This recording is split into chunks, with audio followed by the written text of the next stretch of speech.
Bismillahirrahmanirrahim. Assalamualaikum warahmatullahi wabarakatuh. Alhamdulillahirabbil alamin. Wassalatu wassalamu ala asyrafil anbiya'i wal mursalin wa ala alihi wa sahbihi ajma'in.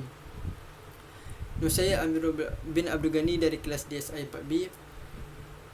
Hari ini saya dan kawan kumpulan saya ingin membentangkan tentang hukum meminum arak dan mengambil dadah. Okey. Sebelum saya memulakan pembentangan tentang tajuk hukum meminum arak dan mengambil dadah, saya ingin menerangkan terlebih dahulu tentang hukuman hudud. Maksud hudud dan hukuman hudud, jenis-jenis kesalahan hudud. Hudud dari segi bahasa bermaksud sepadan, had, halangan atau sekatan. Itu dari sudut bahasa. Dari sudut istilah pula, ia bermaksud hukuman yang tidak boleh dipinda, yang ditetapkan oleh Allah dalam Al-Quran dan Sunnah. Okey. Hudud ni dia dianggap sebagai hak Allah dan hukumannya tidak boleh diubah, dipinda, ditambah ataupun dikurangkan oleh badan perundangan pemerintah ataupun hakim. Okey. Menurut Al-Mawardi pula, Al-Mawardi ni mendefinisikan hudud ialah sebagai sekatan-sekatan atau deraan-deraan yang ditentukan oleh Allah sebagai balasan hukuman kerana melakukan perkara-perkara yang ditegah dan meninggalkan perkara-perkara yang diperintah. Okey, hudud ni dia mempunyai kesalahan-kesalahannya lah. Okey, kesalahan-kesalahannya terbagi kepada dua bahagian, iaitu yang pertama kesalahan yang disepakati dan yang kedua ialah kesalahan yang tidak disepakati. Terdapat 6 kesalahan yang disepakati, yang mana kesalahan itu ialah yang pertama zina, yang kedua qazaf. Qazaf ini ialah menuduh orang melakukan zina tanpa saksi. Yang ketiga mencuri, yang keempat hirabah, rompakan, yang kelima minum arak dan yang keenam murtad. Okey. Kesalahan yang tidak disepakati pula ialah pemberontakan, yang mana dalam bahasa Arab al-baghyu. Selain itu liwat, lari dari medan perang, berzina dengan haiwan dan sebagainya. Seterusnya saya masuk kepada pengenalan arak. Okey. Pemakaian istilah dalam bahasa Arab atau bahasa Al-Quran dikenali sebagai al-khamr, iaitu arak. Okey. Arak dari segi bahasa ialah menutup. Dekat sini yang dimaksudkan menutup ialah sesuatu yang menutup akal dan memabukkan yang dihasilkan daripada perahan anggur dan lain-lain. Okey. Menurut Ibnu Manzur, arak ni dia bererti campuran. Dalam erti kata lain, arak merupakan setiap minuman yang memabukkan kerana ianya menutup akal atau menghilangkan kewarasan akal. Al-Fairuz Abadi pula berpendapat bahawa arak secara umumnya ia bermaksud sesuatu yang memabukkan dan menghilangkan kewarasan akal serta dibuat daripada perahan anggur. Okey. Pada studi istilah pula, Kamus Dewan Bahasa dan Pustaka mendefinisikan arak ni dia sebagai minuman yang mengandungi alkohol, iaitu minuman keras lah. Okey. Hal ini dia bertepatan dengan pendapat Dr. Yusuf Al-Qadrawi. Dr. Yusuf Al-Qadrawi ni dia mendefinisikan arak sebagai setiap minuman yang memabukkan, yang dibuat daripada bijian-bijian atau buah-buahan dengan diproses sehingga mencapai kadar alkohol dan dia boleh memabukkan lah. Okey.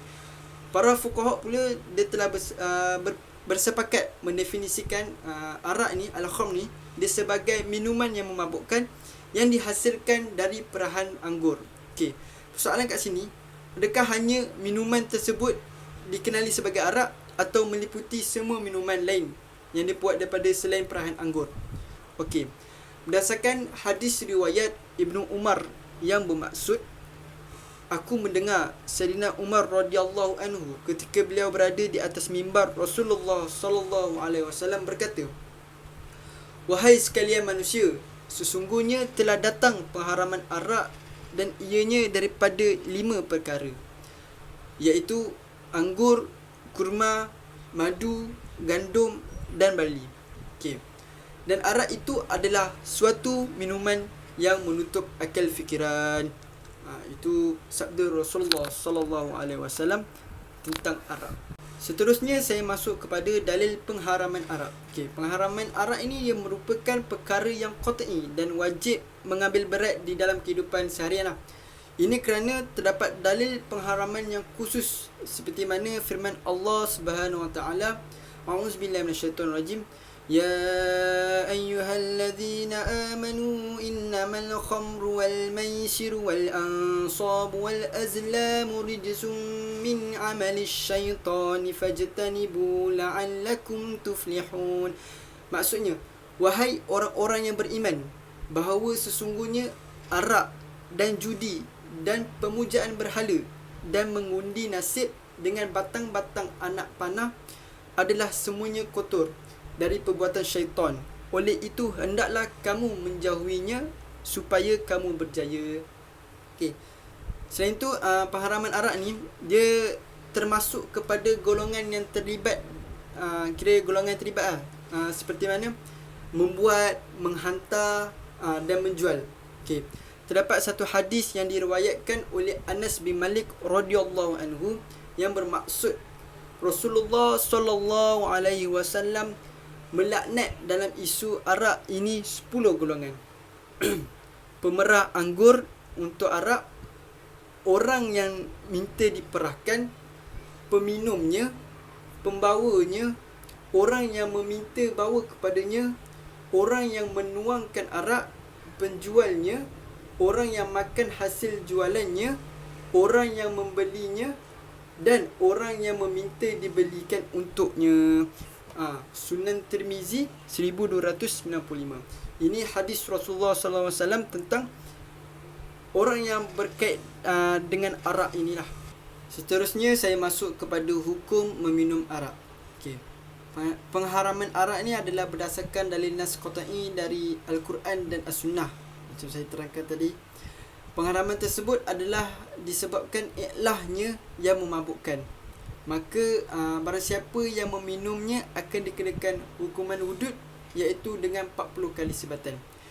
Sekiranya pesalah didapati bersalah kerana meminum minuman yang memabukkan selain daripada arak, maka hukuman yang akan dijatuhkan kepadanya adalah hukuman takzir dan bukannya hukuman hudud. Okay. Cara pensabitan hukum kesalahan bagi sesiapa yang meminum sebarang minuman yang memabukkan selain daripada arak adalah dengan qiyas, iaitu dengan pensabitan persamaan dari segi iklahnya, yang mana dengan meminumnya boleh memabukkan. Okey. Kat sini Islam dia mengambil berat tentang pengambilan arak kerana kesannya boleh mendorong kepada kejahatan yang besar. Okey. Larangan mendekati arak ni dia tidak saja terbatas kepada peminum saja, malah seperti telah dinyatakan sebelum ini hadis Rasulullah sallallahu alaihi wasallam yang melaknat 10 golongan yang berkaitan dalam urusan jual beli arak. Okey. Hukuman kepada peminum arak ini ia termasuk dalam 5 maqasid syariah, iaitu menjaga kesempurnaan akal manusia. Okey. Kesan dari mabuk arak ini ia akan menyebabkan si peminum ni dia terhalang dari solat dan akan menyebabkan seseorang itu lalai dari mengingati Allah. Seterusnya saya beri kepada kawan kumpulan saya untuk menyambungkan pembentangan ini. Bismillahirrahmanirrahim. Assalamualaikum warahmatullahi wabarakatuh. Nama diberi Muhammad Nazmi bin Muhammad Nasruddin. Saya dari kelas DSI 4A. Alhamdulillah, syukur kepada Allah SWT yang telah memberi keizinan kepada kita daripada nikmat iman dan Islam. Okey. Hukuman peminum arak. Di sini ada 2 hukuman bagi peminum arak. Yang pertama, hukuman dari sudut perundangan dilaksanakan di dunia, iaitu hukuman hudud. Yang kedua, hukuman dari sudut agama yang dilaksanakan pada hari kiamat. Yang pertama, dari sudut agama, hukumnya berdosa. Pelaksanaan terserah kepada Allah terhadap hamba-Nya. Yang sedikit pun ada kaitan dengan undang-undang dunia. Walau bagaimanapun, ulama sepakat menyatakan bahawa peminum minuman yang memabukkan dengan sengaja adalah berdosa besar. Pada hari kiamat, balasannya juga amat dahsyat selagi tidak mendapat pengampunan dan kemaafan daripada Allah Subhanahu Wa Taala. Berdasarkan hadis daripada Jabir radhiyallahu anhu, sabda Nabi sallallahu alaihi wasallam yang bermaksud, sesungguhnya Allah menjanjikan azab kepada peminum arak dengan minuman lumpur, iaitu kebinasaan.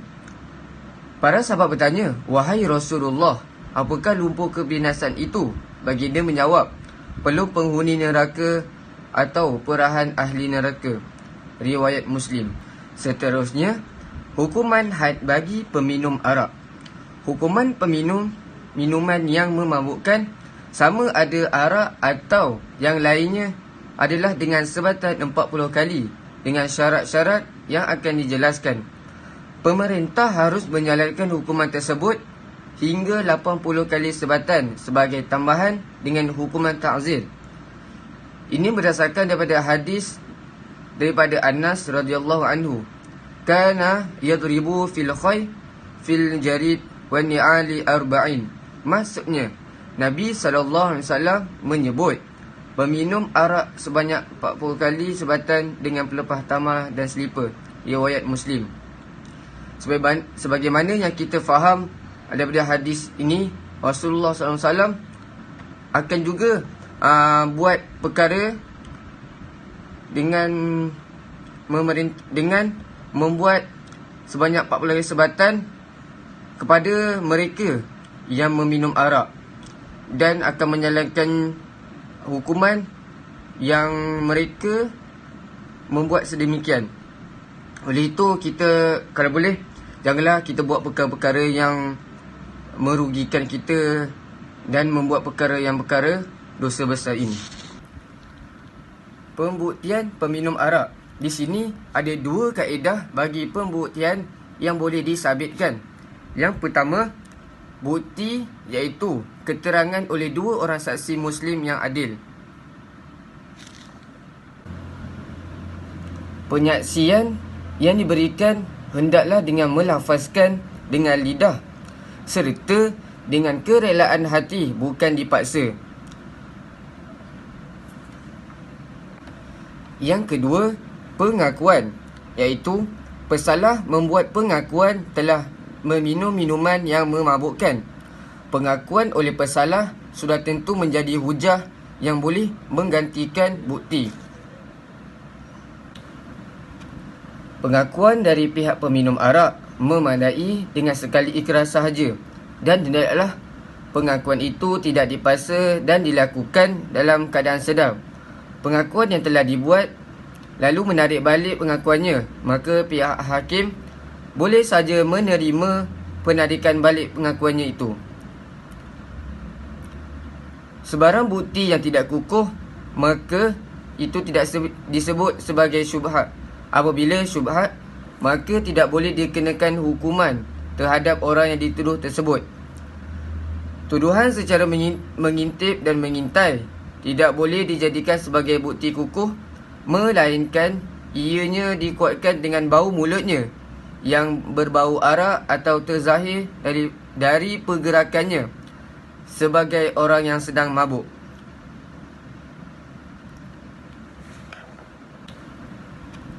Pengakuan dari pihak peminum arak memadai dengan sekali ikrar sahaja, dan hendaklah pengakuan itu tidak dipaksa dan dilakukan dalam keadaan sedar. Pengakuan yang telah dibuat lalu menarik balik pengakuannya, maka pihak hakim boleh saja menerima penarikan balik pengakuannya itu. Sebarang bukti yang tidak kukuh, maka itu tidak disebut sebagai syubhat. Apabila syubhat, maka tidak boleh dikenakan hukuman terhadap orang yang dituduh tersebut. Tuduhan secara mengintip dan mengintai tidak boleh dijadikan sebagai bukti kukuh, melainkan ianya dikuatkan dengan bau mulutnya yang berbau arak atau terzahir dari pergerakannya sebagai orang yang sedang mabuk. Seterusnya, isu semasa. iaitu tajuk dia sebat 40 kali dan minum perlu penghuni neraka. Itulah habuan buat peminum arak. Yang kita tahu ada akhbar M-Star, iaitu disebut pada Isnin lalu tersebar video pesta arak memabitkan juara Dewi Remaja 2018-2019 iaitu Hanisha Hani, sehingga menyebabkan pihak penganjur menarik semula kemenangannya dalam pertandingan berkenaan. Remaja itu bagaimanapun mengaku kesalahannya dan akul kemenangan itu dilucutkan. Di sini saya ingin menjelaskan bahawa Al-Quran jelas menyatakan arak itu haram, walaupun ayat larangan diturunkan secara berperingkat. Kerana pada awal perkembangan Islam, ia menjadi budaya dalam kalangan masyarakat Arab untuk peminum arak. Allah SWT berfirman dari surah An-Nahl ayat 67, dan daripada kurma dan anggur kamu jadikan daripadanya minuman yang memabukkan dan rezeki yang baik. Di sini juga Rasulullah SAW juga mengingatkan pengharaman arak bukan setakat minum, tetapi 10 golongan yang dilaknat Allah adalah orang yang memerah, meminta perahan arak, minum, membawa dan menghantar, menuangkannya, penjual, pembeli, makan hasil jualannya, serta meminta dibelikan minuman itu. Malah isu berkaitan ini juga turut meraih perhatian pendakwah terkenal, iaitu Dai Wan, yang menegaskan minuman keras itu adalah haram di dalam Islam. Sementara itu, Mufti Wilayah Persekutuan ketika itu Datuk Seri Dr. Zulkifli Muhammad Al-Bakri berkata, berdasarkan firman Allah SWT yang bermaksud, wahai orang-orang yang beriman, bahawa sesungguhnya arak dan judi dan pemujaan berhala dan pengundi nasib dengan batang-batang anak panah adalah semuanya kotor, yakni keji, dari perbuatan syaitan. Oleh itu, hendaklah kamu menjauhinya supaya kamu berjaya. Surah Al-Ma'idah ayat 90. Menurut beliau lagi, ayat Al-Quran terdahulu mengharamkan arak yang dibuat daripada anggur sahaja, tetapi pengharaman tersebut termasuk semua benda yang memabukkan. Dalam satu hadis, beliau kata, ia menjelaskan maksud arak bahawa semua benda yang memabukkan atau apa-apa namanya, hukumnya meminumnya adalah haram. Sekian, terima kasih. Assalamualaikum warahmatullahi wabarakatuh. Okey, baik. Auzubillahi minasyaitonirrajim. Bismillahirrahmanirrahim. Nama saya Irfan Zulhamsyari bin Ahmad Umari dari kelas DSI 4B. Hari ini saya akan menceritakan tentang pengenalan dadah. Okey, baik. Dadah ini dalam maksud bahasa Arabnya disebut sebagai al-muqaddarat, iaitu berasal daripada perkataan muqaddarah.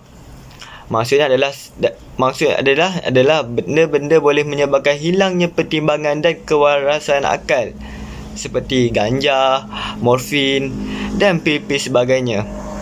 Okey, baik. Berdasarkan kajian para ulama dan ahli perubatan Islam, kesan daripada penggunaan dadah adalah sama seperti kesan meminum arak, kerana ia boleh memabukkan dan serta boleh menghilangkan pertimbangan kewarasan akal tersebut, sehingga boleh terjadinya kes-kes buruk pada masa kita mengambilnya. Okey, baik. Pengertian al-muqaddarah ini dipanggil sebagai benda boleh memabukkan dan menghilangkan kewarasan akal yang bertepatan setelah mengambilnya. Dadah adalah bahan terlarang untuk umat Islam, apatah lagi kita mengambilnya, mengedarkannya dan memiliki dadah tersebut. Okey, baik, saya akan menceritakan tentang sikit hayal. Okey, hayal ini adalah bermaksud daripada keadaan akal dan fikiran telah dikuasai rasa malas, tidak berfungsi serta lemah apa yang terjadi ketika itu, sehingga kita boleh merelakan apa saja perbuatan tersebut sebagai tanda kepuasan dirinya sendiri, sehingga ia tidak mampu bekerja, rasa malas, hanya ingin masa puas saja. Okey, baik. terdapat sebar sedikit jenis dadah yang telah dibuat daripada kajian. Di antaranya seperti ubat tidur. Ubat tidur ini dikategori sebagai dadah kerana kesannya akan menghilangkan akal tersebut, kerana dia hanya ingin fikir untuk tidur sahaja. Ia boleh diambil atas nasihat doktor sahaja, seperti ia mengalami kesukaran tidur. Ia boleh menjadi salah satu sebab untuk mengambilnya dijadikan sebagai ubat. Okey, baik. Seterusnya adalah ketum. Ketum ini orang dahulunya dijadikan sebagai ubat perubatan, tetapi terdapat beberapa orang telah mengambilnya dan dijadikan penyalahgunaan ketum ini sehingga boleh jadikan haram dan salah di sisi undang-undang Malaysia. Okey, gam ini seterusnya. Gam ini juga diberi sebagai dadah jika kita disalahgunakan, kerana ia boleh menghidu sehingga boleh menghayakan akal fikiran dan boleh kesannya sehingga boleh menyebabkan ketagih, dan juga akal fikiran mula berasa hari-hari ingin menghidu gam tersebut. Itu pula dikategori sebagai dadah dan hukumnya adalah haram. Okey, baik. Seterusnya saya akan menerangkan tentang hukum dadah. Dadah ini jika kita menurut pandangan hukum dan larangan dalam Islam adalah jelas haram jika hendak menurut dari sumber berdasarkan dalil yang dikiaskan seperti arak yang boleh mendatangkan keburukan. Dalam Al-Quran banyak menyebut mengenai pengharaman mengambil arak. Begitu juga sama dengan dadah, kerana kedua-duanya boleh memabukkan serta kehilangan waras otaknya dan tidak berfungsi dengan menyebabkan keburukan lain juga boleh terjadi seperti kehilangan keluarga serta sekitar masyarakat seperti kawan-kawan dan saudara mara mula ingin menjauhi daripada orang menagih dadah ini kerana ia takut akan terjebaknya bila dalam pergaulan dadah tersebut. Okey, baik. Terdapat satu dalil dari surah Al-Baqarah dari ayat 195. Okey, baik. Maksudnya di sini, dan belanjakanlah harta bendamu di jalan Allah dan janganlah kamu menjatuhkan dirimu sendiri ke dalam kebinasaan, dan berbuat baiklah kerana sesungguhnya Allah menyukai orang-orang yang berbuat baik. Maksudnya di sini harta kita yang telah kita menyimpannya, yang telah kita bekerja selama ini, berbuatlah baik seperti kita boleh bersedekah, kita boleh menolong orang. Bukannya kita boleh membinasakan diri seperti membeli dadah tersebut. Bila dadah ini besar keburukannya kerana ia boleh membinasakan diri. Jelas dalam dalil tersebut ia telah mengkiaskan bahawa dadah ini adalah haram kerana ia boleh membinasakan diri, memudaratkan diri dan sebagainya. Okey, baik. Antara hukuman penyalahgunaan dadah. Okey, baik. Terdapat beberapa hukuman dadah. Beberapa hukuman jika kita memiliki dadah, mengedah dadah dan menggunakan dadah itu untuk kegunaan sendiri. Okey, baik. Jika kita menurut daripada pandangan Islam, ia akan dikenakan sebagai hukuman takzir. Apa itu hukuman takzir? Hukuman ini terserah kepada mahkamah hakim untuk menjatuhkan segala hukum, seperti boleh dipenjarakan, disebat ataupun dikecaman, akan dikenakan oleh seseorang penyalahgunaan dadah ini. Okey, baik. Tetapi jika ingin menjatuhkan hukuman tersebut seperti yang tidak selari ataupun sama minimum dengan hukuman hudud yang telah ditetapkan dalam hukuman Islam, kerana ia tidak boleh dijatuhkan hudud, ia boleh dijatuhkan kurang daripada hukuman seperti hukuman hudud. Okey, baik.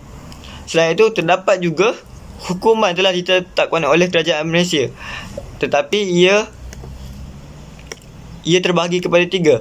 Contohnya kita memiliki dadah, okey, pengedah dadah dan juga penggunaan dadah untuk diri sendiri. Okey, baik. Antaranya, tetapi paling berat sekali adalah ketika kita mengedah dadah dan memiliki dadah tersebut. Okey, baik, nanti saya akan terangkan. Okey, baik. Untuk kegunaan dadah untuk diri sendiri ini, kesan hukumannya adalah ia akan pergi ke tempat pemulihan untuk dijadikan sebagai tempat untuk dia memulihkan diri sendiri, untuk ia cuba mendekatkan diri dan bergaul dengan orang yang sudah pernah ada kes itu dan ia telah berubah dan tidak mengambil dadah lagi tersebut. Itulah fungsinya pusat pemilihan tersebut, untuk ia jadikan sebagai tempat kita bekerja dan untuk menghilangkan rasa ketagih dadah tersebut. Okey, baik.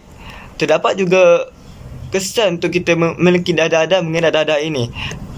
Okey, baik. Ia pertama sekali, dia menurut jenis dan juga berat dadah tersebut. Okey, baik. Yang pertama sekali adalah penjara maksimum adalah 5 tahun ataupun denda maksimum 20,000 ataupun boleh dikenakan kedua-duanya sekali bagi memiliki dadah walaupun jumlah yang kecil, seperti kurang 2 gram heroin, morfin ataupun minoxidil morphis. Okey, baik. Kurang daripada 5 gram kokain, kurang daripada 20 gram kanabis ataupun resin kanabis, kurang daripada 100 gram candu mentah ataupun candu masak, dan kurang pula daripada 250 gram daun koka. Selain itu, pemilik dadah juga boleh dikenakan antara 2 hingga 5 tahun dan hukum sebat 3 hingga 9 kali bagi pemilik dadah. Dianggap sebagai pengedar kecilan. Antaranya memiliki 2 hingga 5 gram heroin, morfin. Okey, baik. 5 hingga 15 gram kokain, 20 hingga 50 gram kanabis ataupun resin kanabis, ataupun 100 hingga 250 gram candu mentah ataupun candu masak, dan 250 hingga 750 gram jika memiliki daun koka. Okey, baik. Seterusnya adalah hukuman ketiga jika kita memiliki dadah. Okey, baik. Yang pertama adalah boleh dikenakan sebagai penjara 5 tahun ataupun sehingga seumur hidup, dan sebat tidak kurang daripada 10 kali bagi pengedar dadah dalam amount yang masih tidak terlalu banyak, iaitu 5 hingga 15 gram heroin ataupun morfin, iaitu 15 hingga 40 gram kokain, 50 hingga 200 gram kanabis ataupun resin kanabis, 250 hingga 1000 gram candu mentah ataupun candu masak, dan juga 750 gram hingga 2000 gram daun koka. Okey, baik.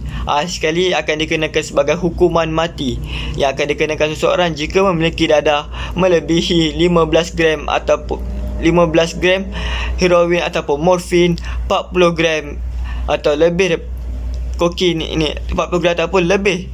Jika kita memiliki kokain ini 200 hingga 200 lebih kilogram, 200 gram ataupun lebih daripada 200 gram tersebut memiliki kanabis ataupun resin kanabis, 1000 gram ke atas candu mentah ataupun candu masak, dan 2000 gram ataupun lebih 2000 lebih gram daun koka tersebut.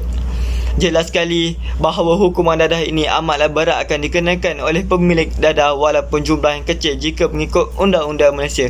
Tetapi jika kita mengikut undang-undang Islam, ia dikenakan sebagai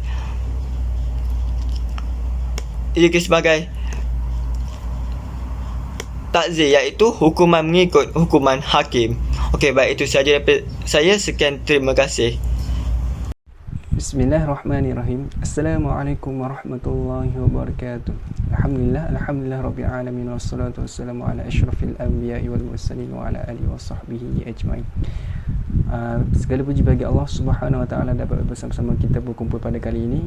Terdapat 2 nikmat yang Allah kurniakan kepada kita, iaitu nikmat iman dan nikmat Islam. Nama diberi Ahmad Adam bin Zulkifli. Saya dari kelas DSI 4B. Pada kali ini saya akan meneruskan lagi pembentangan yang membahaskan satu topik, iaitu hukuman dadah dan arak ni lah. Okay, saya akan meneruskan lagi dengan kaedah atau metod penyelesaian masalah pengguna dadah, di mana sejak pandemik COVID-19 yang melanda di serata dunia maupun Malaysia telah memberikan impak yang buruk dan negatif terhadap kehidupan seharian kita. Selain itu, pelbagai inisiatif atau usaha-usaha yang kerajaan lakukan untuk mengekalkan penularan wabak ini. Selain pandemik COVID-19 ini, Malaysia turut diancam dengan pelbagai permasalahan sosial. Di antaranya adalah penyalahgunaan dadah ni, di mana dadah ni diisytiharkan sebagai musuh nombor 1 negara pada tahun 19 Februari 1983. Menurut kajian statistik Agensi Anti Dadah Kebangsaan Malaysia, iaitu AADK, lebih 25,000 kes dilaporkan pada tahun 2017, di mana 18,440 adalah kes baru, manakala 7,842 kes terus berulang. Sekali yang saya ingin tekankan kat sini adalah ibu bapa, di mana ibu bapa ini merupakan peranan yang cukup penting. Ia disebabkan ibu bapa ini dapat memastikan anak-anak mereka tidak terjebaklah dengan permasalahan dadah ini. Bukan sahaja terjebak dengan perbuatan, malah mendekatinya pun seharusnya tidak diikut. Seperti bab kata pepatah, melentur buluh biarlah dari rebungnya, di mana anak ini dilahirkan diibaratkan seperti kain putih yang suci dan jernih. Maka ibu bapa inilah yang perlu mewarnai corak atau membentuk anak tersebut mengikut ajaran Islam yang telah diterapkan. Sebagai contoh, apabila mereka ni telah dewasa, sudah tentu mereka ni pandai atau pintar dalam membuat perbezaan untuk memilih kaca ataupun permata. Kat sini kita boleh tengok yang peranan ibu bapa ni dapat membendung penyalahgunaan dadah ini.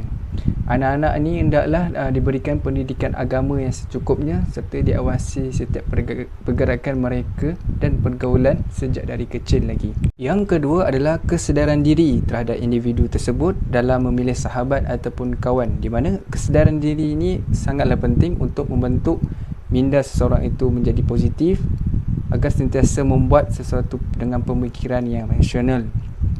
Mereka ni hendaklah diberikan ingatan tentang pentingnya kehidupan masa hadapan. Seperti yang saya maklum, remaja sekarang ni mereka ni terlalu terdedah dengan pergaulan sosial yang tidak perlu mereka ikuti, yang mungkin boleh menjerumuskan mereka ke dalam kancah penyalahgunaan dadah ini.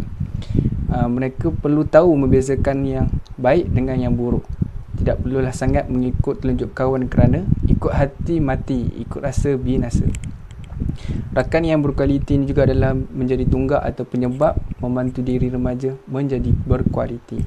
Seharusnya kita ni bijak dalam memilih sahabat atau kawan yang baik, sekaligus dapat membebaskan diri kita daripada segala perkara-perkara yang negatif. Yang ketiga adalah pihak atasan ni perlu bertanggungjawab. Di mana pihak kerajaan ataupun swasta ni perlu mentitik beratkan serta memainkan peranan yang penting dalam usaha mengurangkan kadar peratusan penyalahgunaan dadah di Malaysia ini. Antara aktiviti yang boleh mereka lakukan adalah seperti rakan muda, kem motivasi dan lain-lain program yang meliputi pelbagai aktiviti. Kerana melalui kem-kem ini, para remaja dapat memenuhi masa terluang mereka dengan aktiviti yang lebih berfaedah. Pihak kerajaan ini juga boleh mengadakan kempen anti dadah untuk menyiarkan melalui media massa. Seterusnya, undang-undang dan hukuman bagi kesalahan penyalahgunaan dadah dan pengedar dadah ini hendaklah diperketatkan lagi penguasaannya bagi mengelakkan masalah ini terus berleluasa. Seterusnya, saya pergi kepada rawatan pemulihan dadah menurut Islam. Setiap agama-agama yang lain mempunyai persamaan dalam rawatan yang dilakukan. Begitu juga dengan Islam. Islam ni mempunyai kaedah atau metod rawatan pemulihan yang tersendiri bagi memastikan penagih ini kembali kepada jalan yang benar, iaitu sebagai hamba yang beriman dan bertakwa. Di mana rawatan pemulihan dadah ni berasaskan Islam telah dilaksanakan oleh pusat yang dikendalikan oleh pihak kerajaan dan swasta. Tumpuan utama mereka adalah seperti pondok tahfiz, pusat rawatan harian dan pusat rawatan menggunakan kaedah seperti solat, zikir, mandi taubat dan bimbingan Al-Quran dan fardu ain. Selain itu, rawatan pemulihan berteraskan kepada Al-Quran dan As-Sunnah dengan menggabungkan kaedah tasawuf. Ini diperkuatkan lagi dengan dalil Allah Subhanahu Wa Taala yang telah berfirman, maksudnya, dan kami turunkan daripada Al-Quran yang menjadi penyembuh dan rahmat bagi orang yang beriman. Surah Al-Isra ayat 28. Kat sini kita boleh lihat yang Al-Quran ni bukan sebagai petunjuk saja. Dia boleh menjadikan Al-Quran ni menjadi penyembuh sesuatu yang bermasalah. Berkenaan dengan rawatan pemulihan dadah menurut Islam ni, saya memilih dua tempat pusat, di mana pusat ni bersesuaian untuk orang-orang yang penagih yang hendak kembali di jalan yang benar. Saya memilih yang pertama adalah pusat pemulihan Baitul Taubah, di mana Baitul Taubah ni terletak di Pasir Putih, Kelantan. Ia menerima pakai kaedah yang sama yang diamalkan di pusat Inabah Suryalaya di Indonesia. Di mana Baitul Taubah ni terletak di bangunan bekas pusat pemulihan dadah oleh pemadam dan kem latihan Jabatan Pertahanan Awam dan mula beroperasi pada tahun 16 Januari 2008. Okey, pusat pemulihan ini 100% menggunakan pemulihan secara Islam, di mana kaedah yang digunakan adalah bagi menyucikan anak bina dari segala kekotoran secara dalaman dan luaran ataupun rohani dan jasmani ya. Okey, terus kaedah ini dia menggunakan solat dan zikir, di mana solat di Baitul Taubah ni dilaksanakan secara berjemaah dan harus dipatuhi oleh semua anak bina. Salat sunat juga dilaksanakan dan diatur menjadi suatu program yang dapat menyucikan jiwa anak bina. Okey, mandi malam pula dikenali sebagai hidroterapi, dan wuduk adalah perkara yang diwajibkan ke atas anak bina inilah. Berkaitan rawatan pemulihan yang dijalankan di Baitul Taubah, tiada fakta ataupun statistik yang jelas berkaitan dengan keberkesanan. Namun keberkesanan ni hasil daripada modal insan yang dilahirkan, di mana hasil ini dilihat sebagai keberkesanan yang dibanggakan kerana mereka ni telah kembali kepada fitrah manusia yang boleh berdikari tanpa pergantungan dengan dadah. Okey, pusat pemulihan yang kedua saya memilih Pondok Remaja Inabah, di mana Pondok Remaja Inabah ni adalah pusat rawatan persendirian yang memberikan rawatan pemulihan penagihan dadah dengan memulihkan penagih daripada penagihan semula. Di mana pondok ini terletak di Kuala Nerang, Kedah. Dia menguraikan berkaitan dengan metod Pondok Remaja Inabah ni melalui Tariqat Qadiriyah Wan Naqasabandiyah atau dikenali sebagai TQN, yang menjadi ikutan kepada mengamalkan amalan zikir, solat, mandi, taubat dan bimbingan Al-Quran dan As-Sunnah. Okey, tempoh rawatan ni pula dijalankan oleh anak bina adalah rawatan asas, iaitu selama 6 bulan pertama, dan rawatan lanjutan 6 bulan selanjutnya. Okey, rawatan ini juga bertujuan untuk memastikan pembuluh darah anak bina mengecut pada permukaan tubuh dan merangsang pengaliran darah ke otak, jantung dan hati, yang menghasilkan perasaan kerenang dan ketagihan dadah dapat ditinggalkan. Okey, solat fardu dilaksanakan oleh anak bina selepas masuk waktu solat fardu dan diikuti dengan solat sunat dan amalan zikir. Okay, zikir di Pondok Remaja Inabah ni pula diamalkan dengan menggunakan kaedah zikir khafi dan zikir jahar.